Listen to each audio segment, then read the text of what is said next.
What Elvis did was brand new. I don't mean his music. There's been plenty said about that. I mean his life, the great tragic rock and roll story. Today it's a cliché. The rock star who comes from nowhere, gets famous, burns out on drugs, dies young. Jim Morrison, Kurt Cobain. But when Elvis did it, it wasn't a cliché. It hadn't happened before. He was just living his life, making the best choices he could. As it happened, he was unprepared to make those choices in one way or another.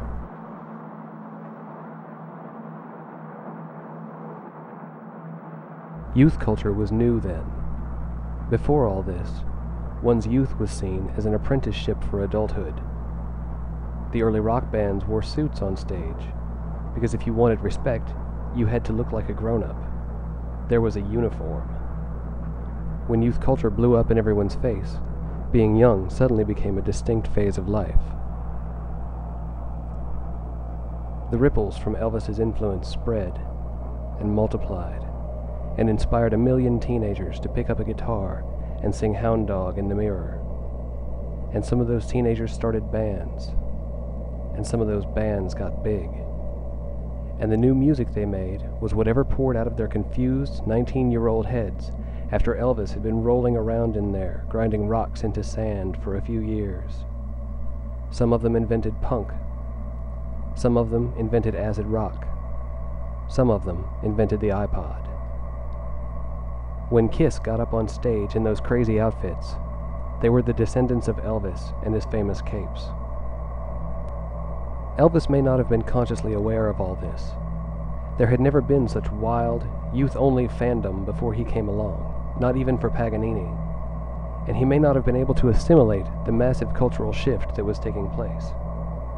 Societal changes that occur during one's lifetime are always hard to put into perspective.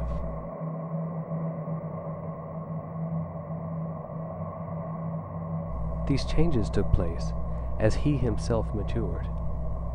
It's hard for a 30-year-old to look back and see how the world has changed since he was 20, because he has changed so much too. Sure, it looks different, but how much of that is because he's got different eyes now?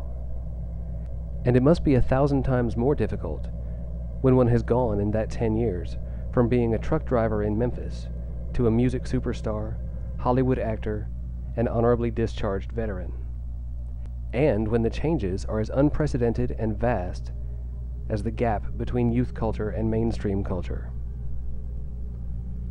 It always bothers me when people make fun of Elvis. I feel protective of him. I feel like the jokers don't understand him. He was just one little guy who went out for a swim and got caught on top of a tidal wave. There were no guidelines back then, no cautionary tales. No one had ever been in his position before. He did the best he could. I'm 35 years old, and I've done a lot in my life. And after all of it, I've barely learned enough to realize that I don't know shit. I doubt strongly that I'll know much more in 7 years, when I'm 42. Elvis died at 42. He spent the last 23 years of his life walking brand new ground where no one had ever walked. Sure, he made errors, some of taste, some of judgment, but he was out there in new territory.